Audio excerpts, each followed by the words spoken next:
What's up, you guys? Matt Jablonski here with The Point of Change. I'm going to hang out for just a couple minutes here and get this pulled up on my phone over here. As you guys come in, like and love and share this video out.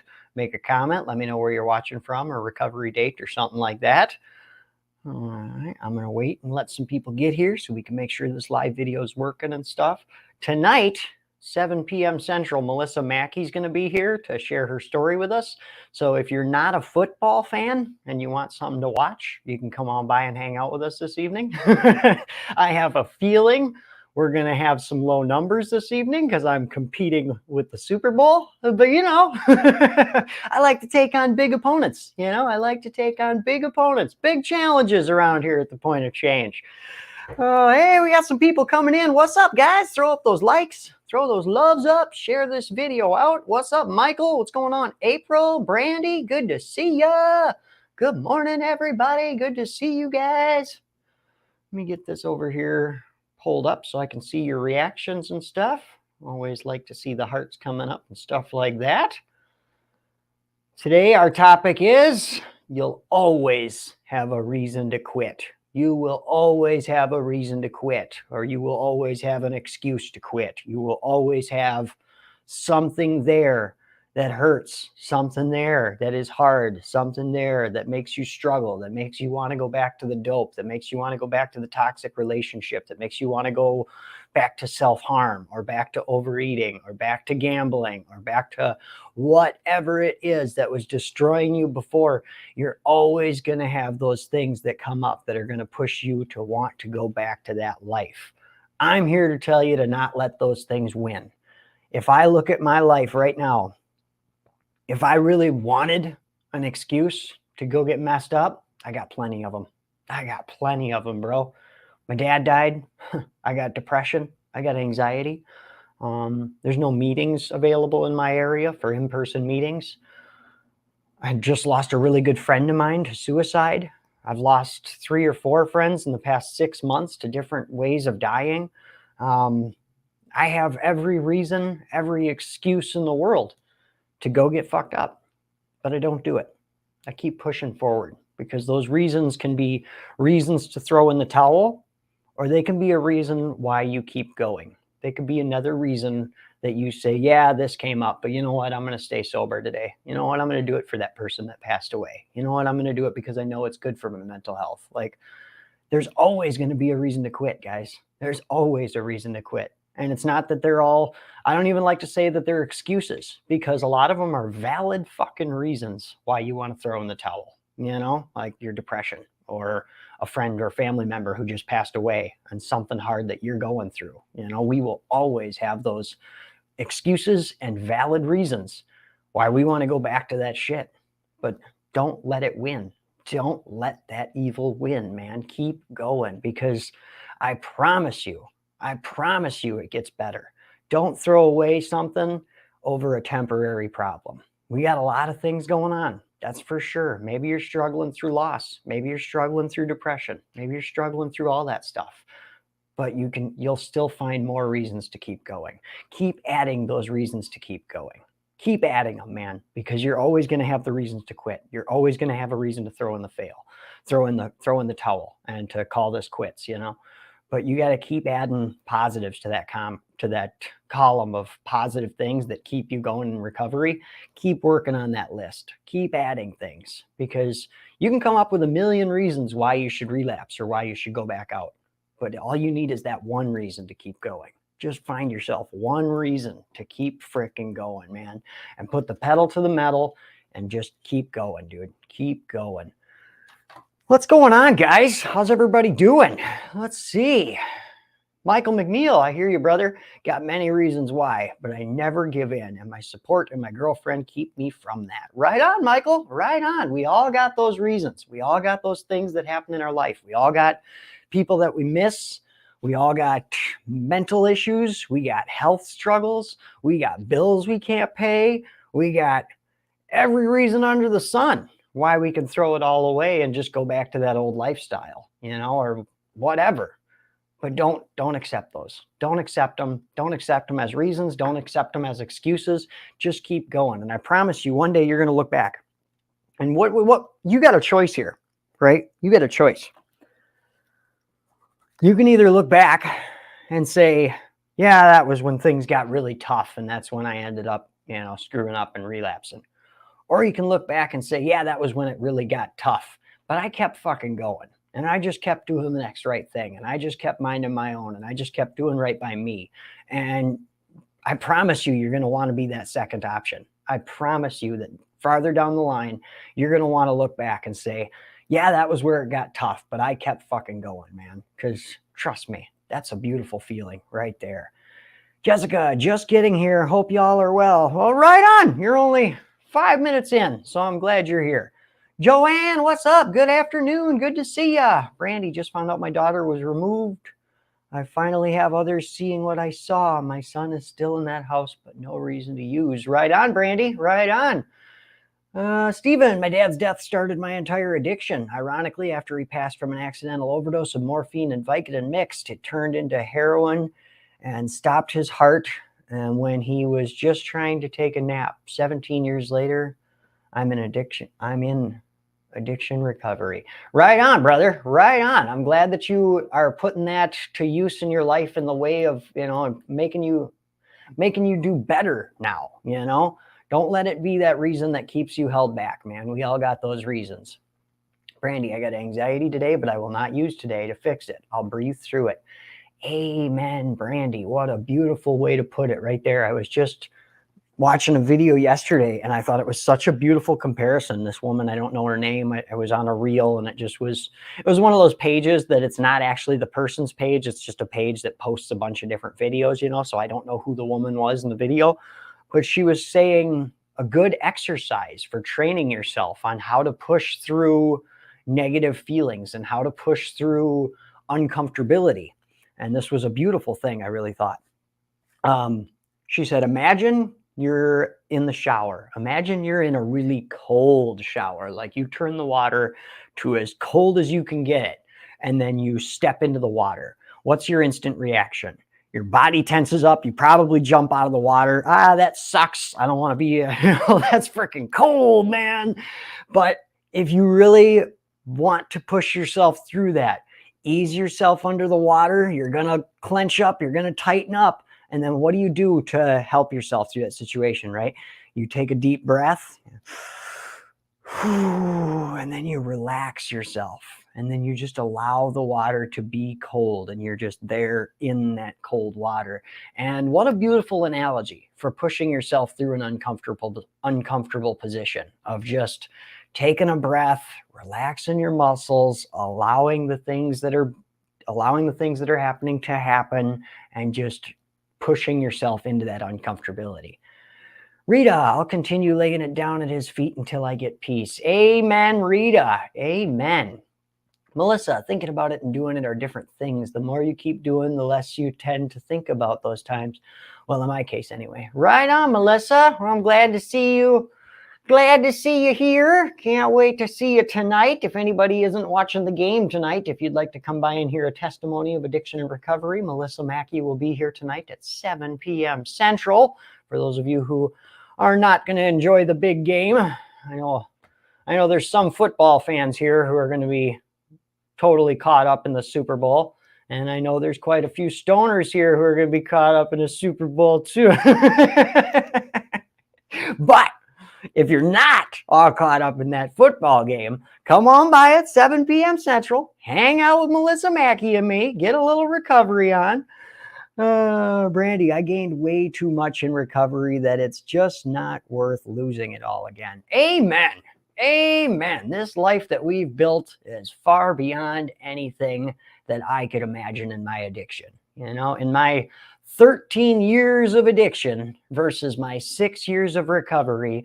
And sometimes it almost blows my mind, like twice the amount of time that I spent in my active addiction, and I didn't do shit. I didn't develop nothing. I didn't gain anything. I didn't move anywhere forward in my life, versus half of that time in recovery. And look where I am. Holy crap, half of that time without the dope in my head. And I got this far, Genesee, I should be here. Oh, right on. Right on. Michael McNeil. Woo, he'll be here. Good.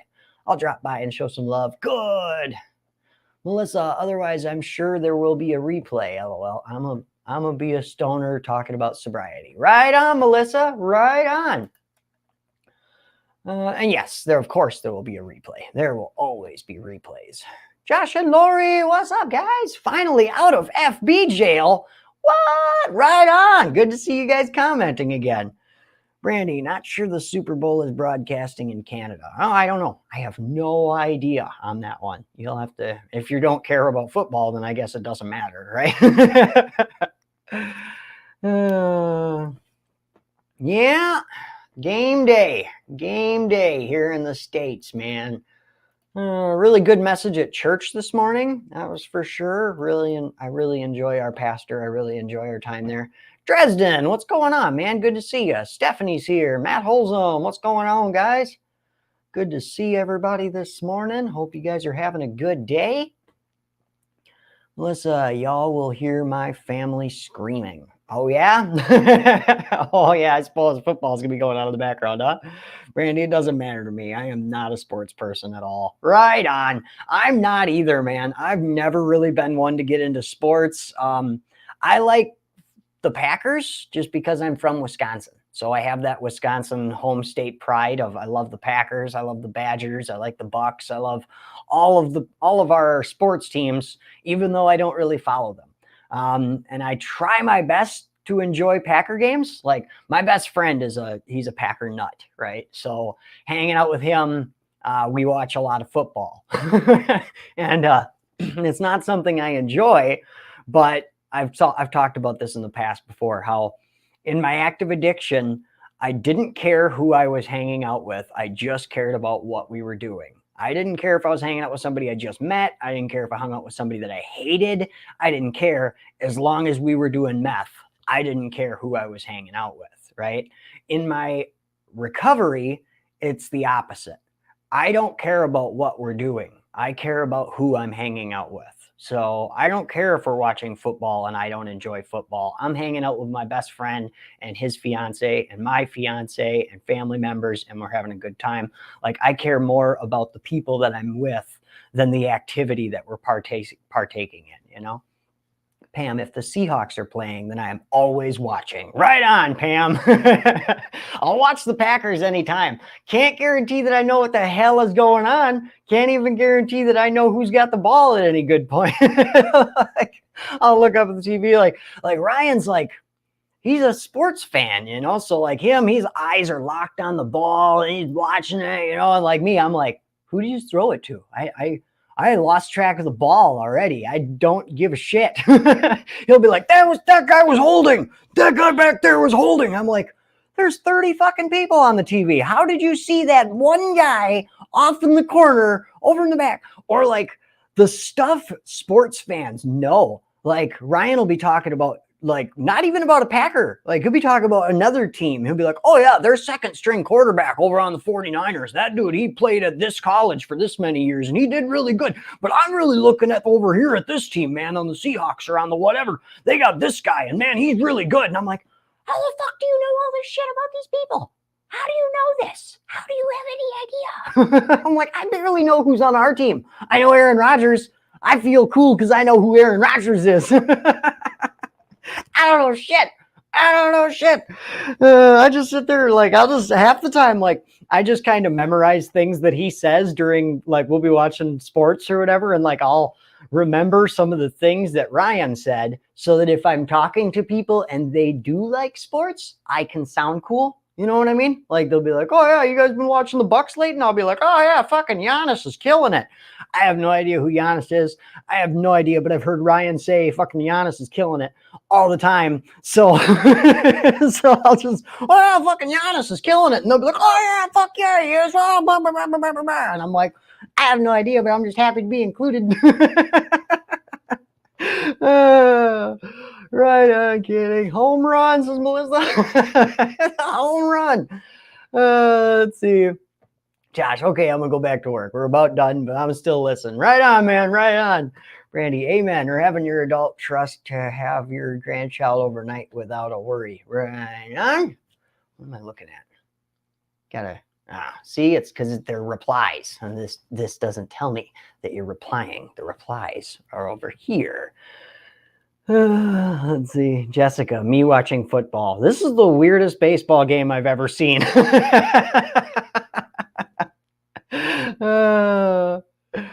Melissa, we all too blind to see the ball change hands, right? I have no, like, hockey fans, you guys up there in Canada, you guys got one up on me. How the hell you keep an eye on that puck? I have no, dude, like, it's gone. I don't know what's going on. Which one's got the puck? I don't know who's got it. They're all just going that way. That's all I know. So it must be that team that's got it, because they're all going this way. That's all I know. Josh and Lori, there are 4 Georgia boys in the Super Bowl, 2 players on each team, so that is going to be pretty cool to watch. Ooh, see, that, like, that kind of shit. Like, he knows where the players are from on different teams. He knows that he's got home state boys in the game. I had no fucking idea. Like, hey, where's that guy on the Packers from? I'm like, I don't know, probably Wisconsin. I don't know, shit. I don't know. Where do they come from? Where do you get a Packer? I don't know. Is there a store you go to buy Packers? I don't know. I don't know how you get them. Michael, it's hard watching the puck. Man, it sure is. And you know what's even crazier to me is, like, you watch sports on an HD TV. Like, nowadays we got big ass fucking flat. Everybody's got a 65-inch flat screen in their living room nowadays, and we're watching it on crystal clear picture, and I still can't see the fucking puck or the ball or whatever's going on. Imagine back in the 90s or in the early 2000s when we just had the old bubble screen TVs and it was all freaking sketchy and crappy. Like, you imagine trying to watch the ball on that thing? Like, I don't know if that's a ball or if that was a static on the screen. I can't tell, but boy, it was going fast. Like, no idea how you guys keep up with this shit. I really don't, man. I try my best. Like, this is me at Ryan's when we're watching football. I'll be sitting there just staring at the screen. The coolest, biggest, awesomest play will go down, and Ryan's like, yeah, woo, did you see that? And I'm like, yeah, woohoo. What just fucking happened? He's like, oh, hopefully they show it on the replay, then you can see it. I'm like, I watched the replay, like, that was, what was so great about this? This fucking guy threw the ball. That fucking guy caught the ball. That's what they're paid millions of dollars to do. How was this so amazing? I don't get it. I just don't get it. You know, and you think I don't understand football. You should see my dog. Okay, my little Tay-Tay, she hates football. Has no idea what's going on. Doesn't know why everybody's yelling. Her ears are just pinned back and her eyes are bulged out of her head the whole time. She'll just sit there trembling like, I don't know what's going on. Why is everyone so angry? I'm sitting over there like, it's okay, Taters. It's okay. Calm down. And then, yeah, woo! And she's, oh, God, I don't know. And I'm like, oh, it's okay. It's okay, little girl. It's okay. We'll go home. We'll go home at halftime. Keep looking for the black dots, says Michael. Melissa, go stand on the roof in the tinfoil hat holding the antenna. I'm either seeing the static or the puck.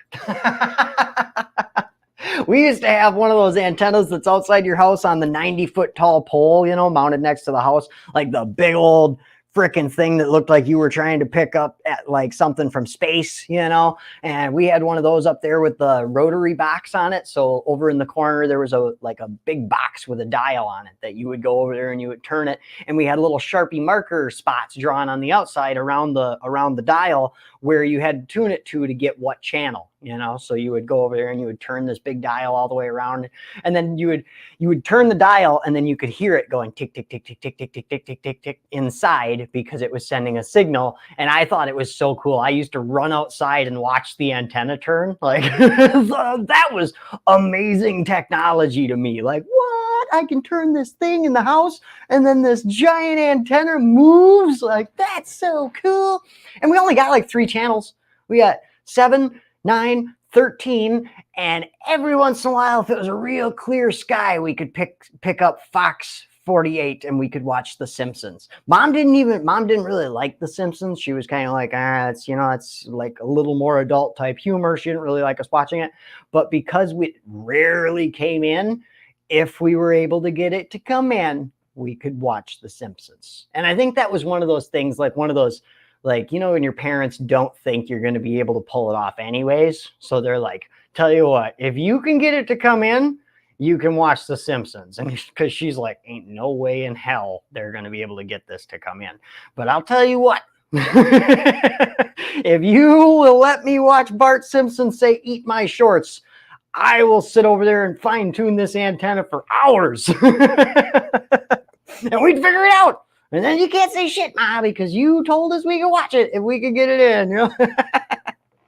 Melissa, I miss my badge. Oh, well, you'll get it back. You'll get it back. It's fine. Go get $5. Go get freaking stoners that watch my videos and then want to bitch about not being able to be subscribers. I tell you what, don't buy one bowl. Next time you go to buy weed, be like, hey, bro, I can only pay you $15. Sorry, because I got to pay my $5 a fucking month to get the subscriber on Maddie's channel. You know, sometimes I just want to, when I hear stoners tell me, oh, sorry, man, you can't become a subscriber this month. I'm like, why not? Why not? You bought 7 lighters. Lighters are $2.50 a piece. You bought 7 of them fuckers this month. You can't pay $5 to become a supporter of the Point of Change? Get the fuck out of here. I ain't taking no excuses from stoners, all right? I ain't doing it. If there's a will, there's a way, says Jessica. Damn right. Damn right. Go search through your damn couch cushions, come up with $5 in fucking change, and become a supporter of the Point of Change, all right? Let's see. I'm not a stoner, and I only paid for half of my weed, okay? All right, let me get the instant replay out here, Melissa. Let me go back up here. Do. Find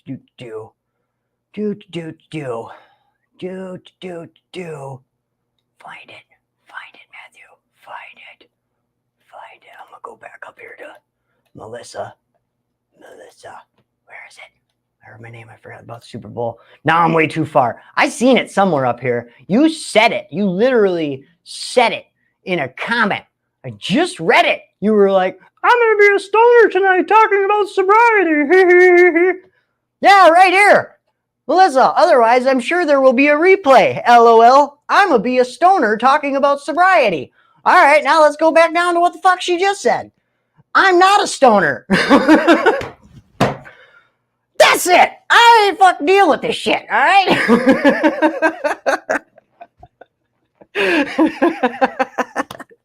Don't come around here talking that shit. I meant stoner in a sense of the word, and I was, you know what? I ain't co-signing no more bullshit, all right? I'm not doing it. Brandy, oh my God, I left a couch behind once and cut it open to get the change and lighters in it. Couldn't reach it without cutting my couch off. You ripped your couch up to get the change out. Now that's determination right there. Jessica, in my defense, my cousin grows it, so I don't have to pay for it. Right on. I'll give you that one.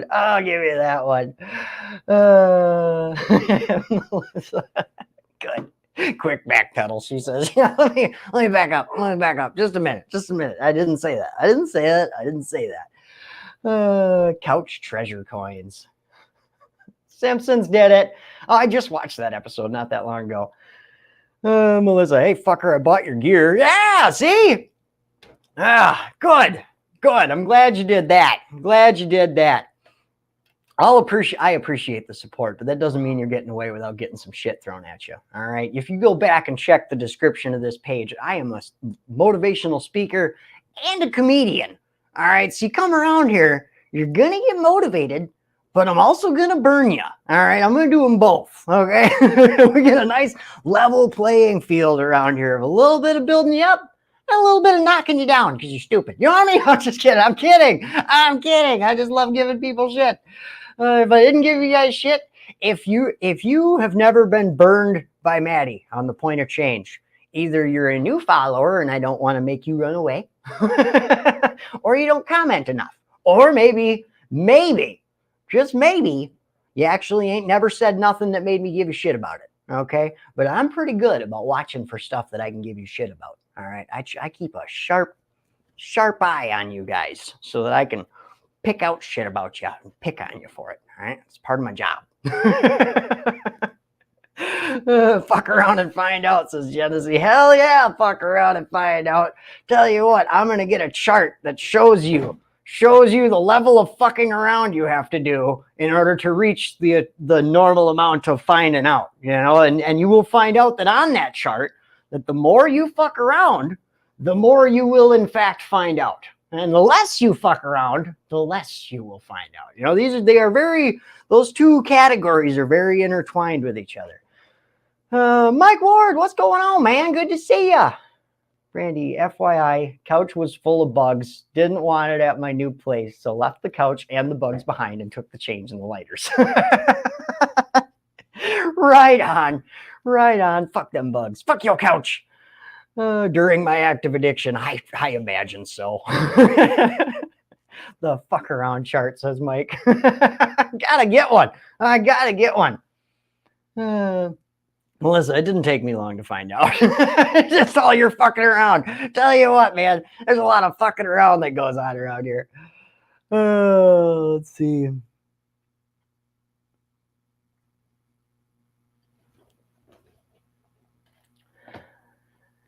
Yeah, good. I'm keeping up with all this nonsense. Really good today. Good. Got quite a few people here this morning to hang out with me. That's awesome. I appreciate all you guys coming around and hanging out with the fuck around gang for a little while. Don't I look nice today? I think I look so good. I'm so happy with this outfit I picked for church today. Brandy, oh my God, I needed this live. Good. I'm glad you needed this. I needed somebody to mess with, you know? Well, as a Maddie is hyper-focused. It happens. ADHD, man. I tell you, it's a hell of a thing. It really is. There's a lot of things about it that I really like. A lot of things about it that I really don't like. But ADHD is my superpower here at the Point of Change. It helps me get hyper-focused in on shit that other people don't give a fuck about.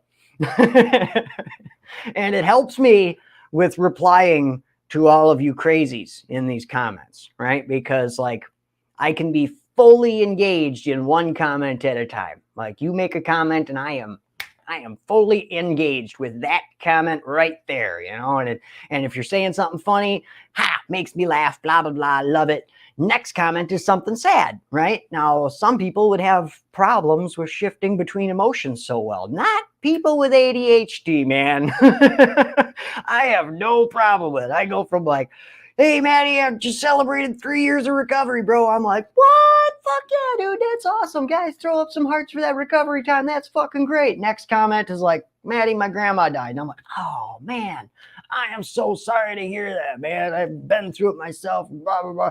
Like, I can switch my focus and my emotions switch so easily and wonderfully. And in a lot of cases, that might not be such a good thing. Like, for instance, if you're at a funeral and it's supposed to be sad, and then I see something cool. You know what I mean? Like, I see a shiny thing on the wall. I'm that guy at the funeral that's over there going, oh, check that fucking painting out, bro.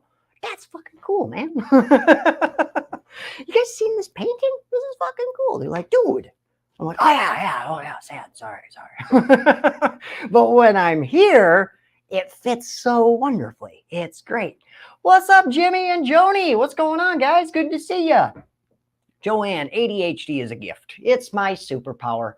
It's one of my superpowers. Melissa, sausage fingers. What? Oh, having trouble finding having trouble finding the emojis, Genesee, I see. Let's see. 92.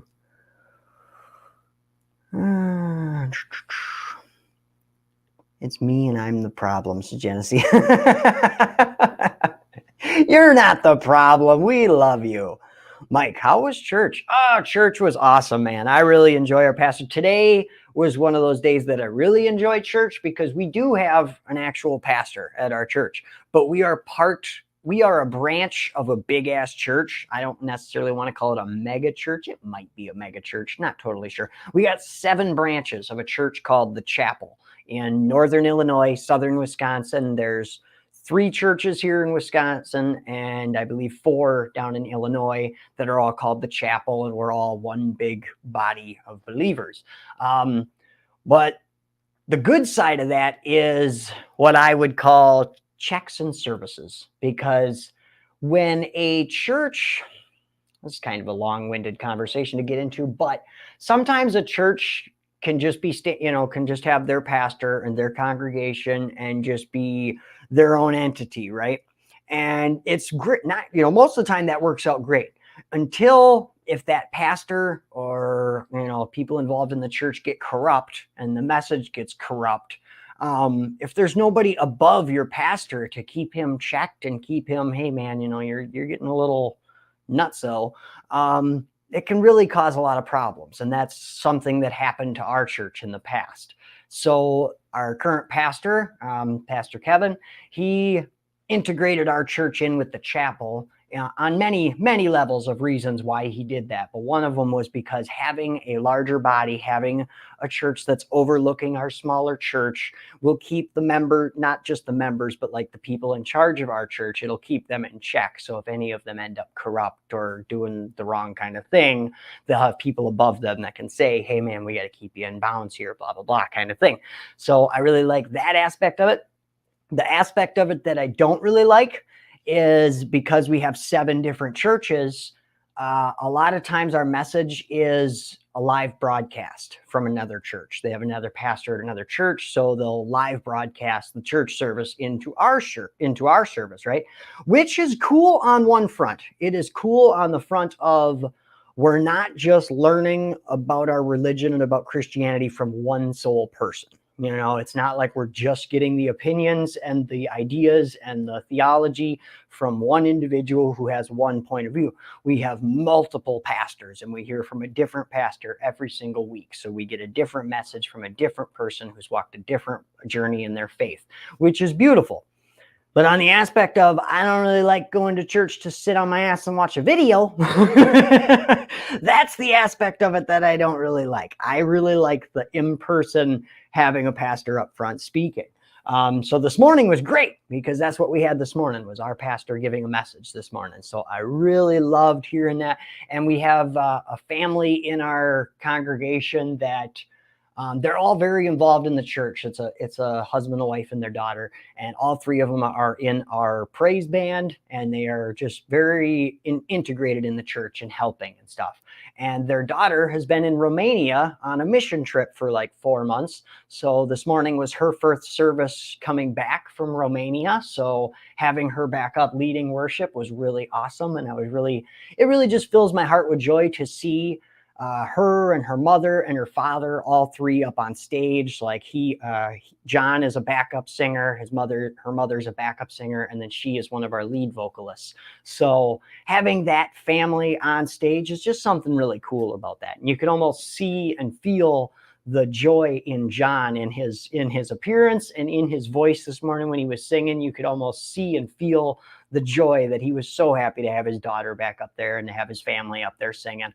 It was a really, really beautiful service. And then the message from the pastor this morning was just awesome as well, talking about how we don't have to fit into the categories of there's a few different categories of types of churches, and there's a few different avenues that churches are going these days because of the times that we live in.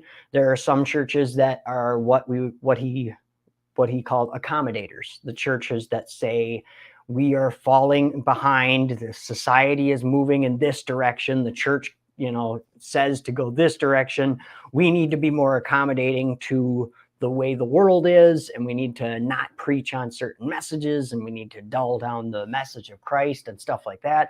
And then you have the fundamentalists who are like, no, we are not bending to the way the worlds are. We are going to we are sticking to the Bible, to the word of the Bible. And like, I don't care how society is. This is how God is. So we're sticking to that. And he went through a bunch of different ideas of how churches are looking at moving forward, and then kind of presented in the middle of it all of, there's all these different ways the churches are looking at going, but there's also the way that we can go, which is the way of Jesus, which actually is none of these. And like he explained how the fundamentalists kind of lead with more of a loving, tender approach, but there isn't a lot of the truth that comes with it. Whereas fundamentalists are more about the truth, but they don't bring in enough tender and enough loving, So there is this middle ground we can find within the body of Jesus that we can move forward and we can navigate our way through the way the world is with Jesus, instead of with either fundamentalism or with accommodations. We can actually find a way with God to work with people and to work with the way the world is, And I thought it was a really beautiful message and a really awesome way of laying it out. Let's see. Holly, learn to love your new self. It is possible and so worth it. Oh, here we go. Sorry, I didn't realize that was a reply. Melissa, at what point in your recovery did you all start shifting gears, action/thinking wise, on your future sobriety more than thinking about your past active addiction or using? That's a good question. I always say the point that I shifted gears in my recovery was when my dad passed away. That was when my recovery went from something that I was doing because I knew it was what I had to do, and it shifted into something that I'm doing because I realized the importance behind it. And I realized how special this really is and how I needed to stay in recovery. So that was like my point of change. That was the point where I shifted gears. But how you kind of expand on that, on your future of sobriety, more than thinking about your past active addiction or using. I really like that you opened up that part of it too, because for me, it's a constant reminder that I have to continually work on. It's not like I always used to focus on the past and all of a sudden one day I just was like, oh, never mind, I'm going to focus on the future. It's like a daily journey. It's like I'll find myself sometimes multiple times a day reminiscing on the past, so to speak. I have those either, man, I used to be such a piece of shit kind of thoughts, or, oh, I just got to be better than my old self and stuff like that. And it's a lesson that I have to remind myself of. Hey, you're focusing on the past. We're not going that way. Don't keep focusing that way. We got more to do up ahead of us. We got to focus on the future. So for me, it's not really like I came to a point where I realized I had to start focusing on the future, as much as it is that I know I need to stay focused on the future, and I have to remind myself on a continual basis, hey, quit looking back there. You're not going that way anymore. You're looking this way. We got to look this way. I think a lot of it came with when I started developing my confidence in recovery. When I really started, after my dad passed away, and I started to really put action behind my words in recovery, and actually started to make this a thing that I was doing because I wanted to do it, not because people told me to or because I thought it was what I was supposed to be doing. I was actually doing it because this is what I wanted and this is what I know is right to do. And yeah, I started to develop this idea of having confidence, and I realized that I can't be confident if I'm looking at the past, because any question I ask myself, can I pull this off? Can I keep a job? Can I fix my car? Can I do this? Can I stay sober? Can I do whatever it is? If I'm looking at the past me, the answer is no. If I look at my past, if I ask myself, can I pull this off? Can I hold this job or whatever it is? And I look at my past, all the examples of my past say no, you can't stay sober. You can't keep a job. You can't do this. You can't do that. And I realized that if I want to become confident in my recovery, I have to stop asking myself, can I do this, in the sense of, can I, have I done that before? And start looking to my future self for my confidence, and start looking at the guy that I want to be one day. And instead of saying, can I do this, as the person I am and the person I used to be, can I do this?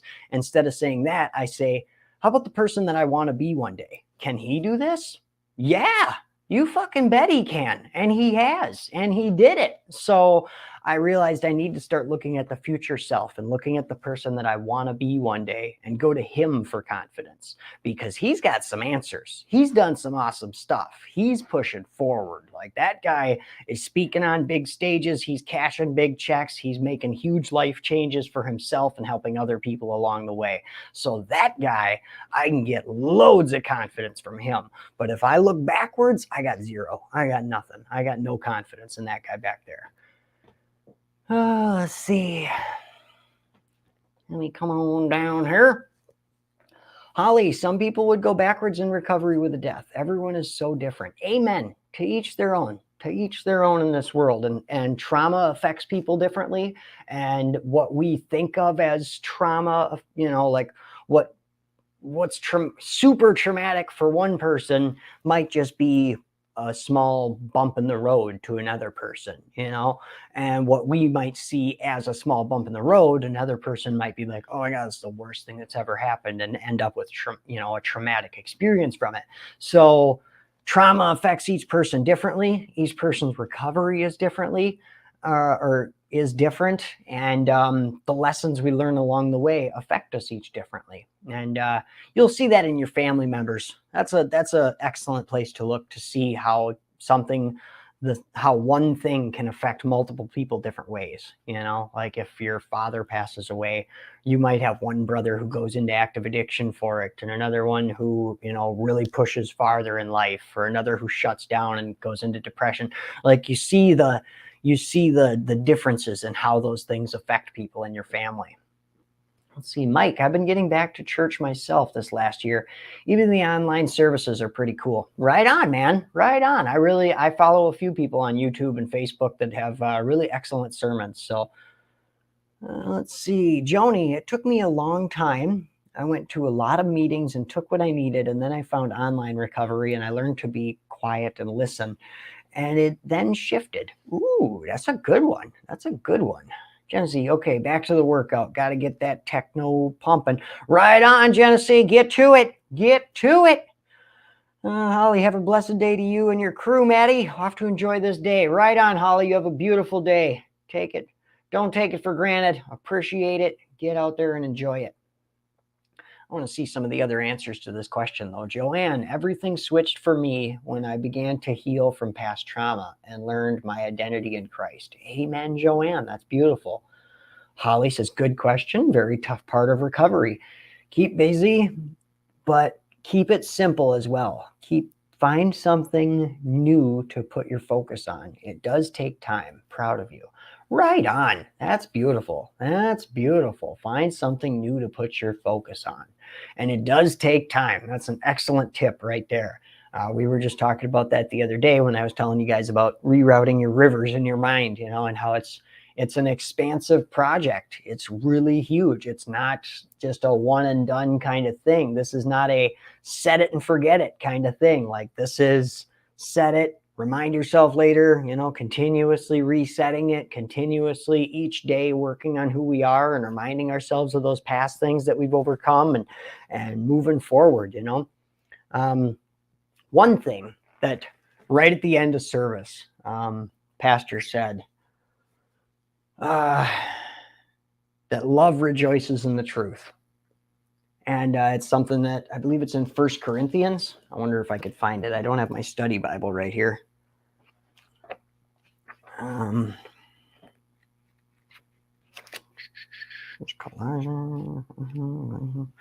Corinthians.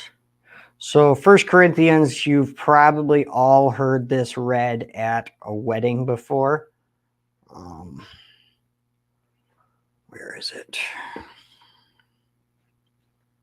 You know, the old love is patient, love is kind, love is enduring, blah, blah, blah, all that stuff. Trying to find that part.